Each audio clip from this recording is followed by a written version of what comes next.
Hi, everyone, and welcome to our November edition of the Influential Times. I'm joined by a new smiling co-host this month. We have Tom Ward from our EMEA sales team. Say hi to everyone, Tom.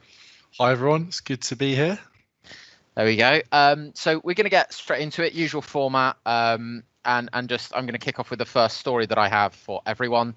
This was an article about the live streaming platform Twitch. So if you're under 25, this might not be one you're particularly familiar with, and it's risen to fame as a platform where people kind of live stream their gaming. It's now starting to kind of branch out, and we're seeing, people in the kind of live entertainment space starting to think about how they can use this platform a little bit more creatively to still connect with their audiences and sort of create these more sort of participatory live experiences. So in the article, there's an example of a musical artist called Shura, who's kind of using it to, on the anniversary of her album release, she was doing a Q&A, sharing some kind of exclusive new versions of the songs and just talking to fans. I thought the most interesting one, though, was a stand-up comic who's kind of almost doing collaboration, audience collaboration.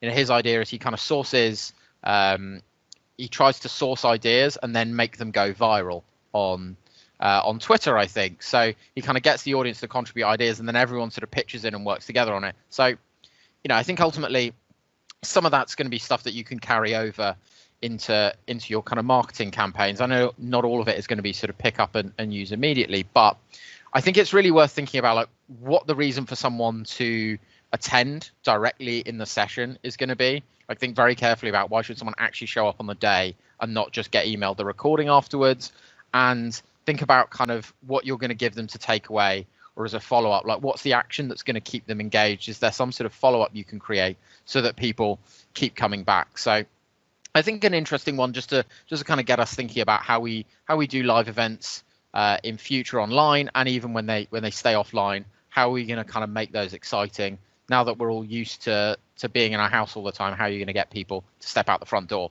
So that's my first story.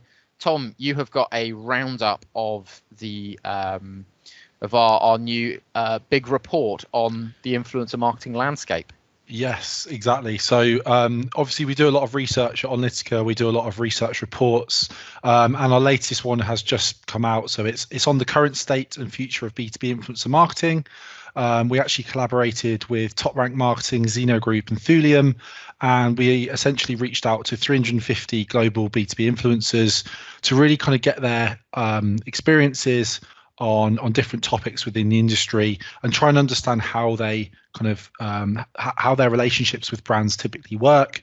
We looked across lots of different sectors in B2B. We looked at a variety of different audience sizes and lots of different influencer personas as well. And it was actually some really interesting findings that we got from that. So some of the things we found out, always on campaigns are far more successful. So having that consistent approach to engaging with influencers is the way to go.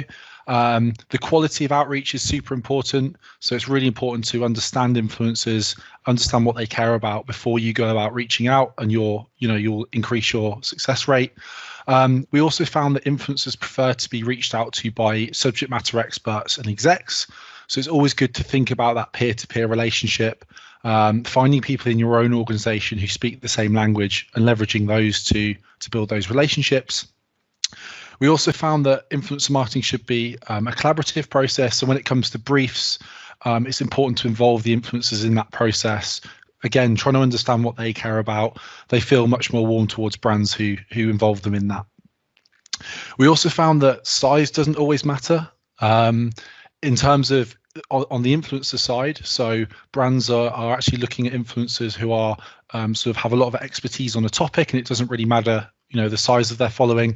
And also for the influencer, is actually concerned about the size or the reputation of the company that they're working with. They're actually more interested in the types of content that company will be producing, the thought leadership topics that they'll be talking about. So yeah, they were some of our key findings from the report. I'll hand back over to you, Jack.